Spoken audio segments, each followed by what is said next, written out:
आज फिर से एक नई कहानी लेकर आए हैं, बहुत अच्छी। सभी लोगों से मिलेंगे। ये है प्रयाग, ये माही, वो नारायणी।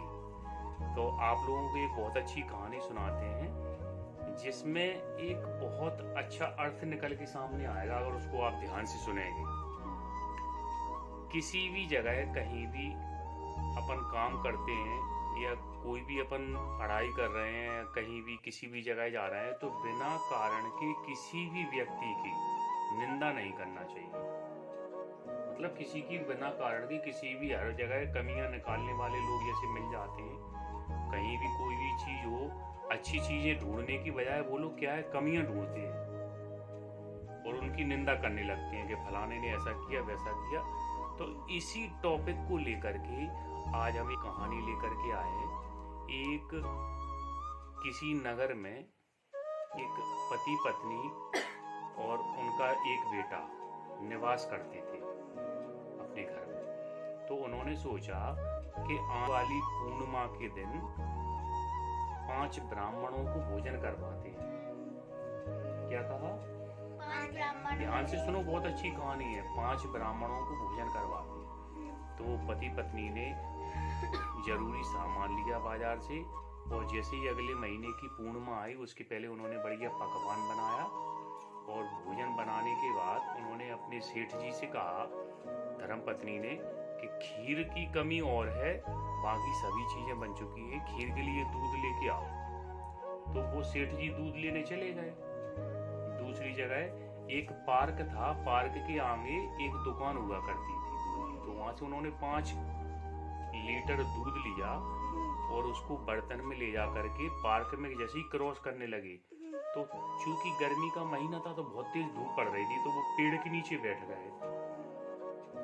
दूध का बर्तन चूंकि खुला हुआ था, तो क्या हुआ, दूध को उन्होंने रखा पेड़ के नीचे और थोड़ा सुस्ताने लगे तो उसी पेड़ के ऊपर एक बाज पक्षी, जिसे अपन या चील मान के चलें, उसने क्या किया, एक सर्प को मार करके पंजे में दबा करके भोजन कर रहा था वो पक्षी।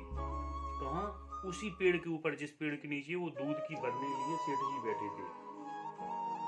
तो क्या हुआ, वो जैसे उस भोजन किया मृत सांप का, उसका जो खून है, जहर है, वो टपक के किस में गिरा, नीचे दूध में, बर्तन में, पेड़ के नीचे जो बरनी खुली थी। अब वो पंडित जी तो सुस्ता रहे थे, उनकी जैसे ही आंख खुली थोड़ी देर बाद तो उन्हें अरे देर हो गई, तो उन्होंने दूध का बर्तन उठाया और घर सेठानी जी के पास ले आए। वहां उन्होंने सेठानी ने उसकी खीर बनाई और फिर शाम को ब्राह्मण देवता 5 आए, उनको भोजन कराया। किसी को कुछ पता तो था नहीं, उन्होंने जैसे ही भोजन किया तो वो 5 ब्राह्मण खीर खा के ही वहीं पे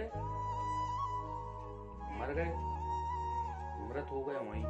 अब क्या हुआ, वो घबरा गए पति पत्नी, ये क्या होगा, हम तो पुण्य के लिए काम किया था, अच्छा काम किया था, और हुआ क्या, कैसे मरे। तो पता चला धीरे धीरे भीड़ इकट्ठी हो गई, वो 5 मर गए।